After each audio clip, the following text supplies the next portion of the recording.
Imagination lies in wait as the most dangerous enemy. I make funny voices for a living. How does one do that? Well, I had a friend of mine who said, well, you look like going crazy at parties and doing those voices. Why don't you pursue that for a livelihood? And I thought, well, that's going to be as much of a closed shop as trying to join the Freemasons. But I'd had a lot of experience in the recording studio as a musician, and I wasn't intimidated at the thought of making a demo, which is precisely what one does. And you try to demonstrate some versatility, age range, dexterity with foreign accents, dialects, that sort of thing. And within 3 weeks of the release of this demo, I had been able to get myself cast as a king of a planet in outer space in a show called War Planets that was made by Mainframe. And since then, I think that show was confidence inspiring enough for me to be able to throw my hat into the ring for myriad projects. I am most associated with the character of Lord Garmadon on Lego's show Ninjago, which we first started recording about 8 years ago. Lord Garmadon is a very conflicted, dark character who veers between threatening to be a beneficial character, but defers to this evil side.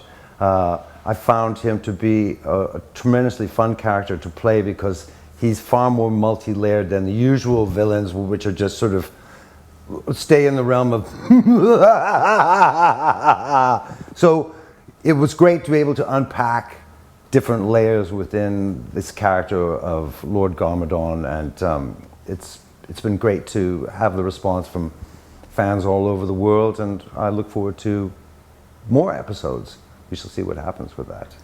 I'm a veteran of a very strange education. My parents sent me to a Benedictine monastery in England called Downside, which is one of these old-fashioned public schools, and we were privy to all sorts of extraordinary examples of the English language that may not exist anymore. So I'm very grateful to my parents because now I get to render different varieties of mathematics teachers and history teachers who always would have rather like this. And now I find myself incarnating yet another king in a land far ago and long go away.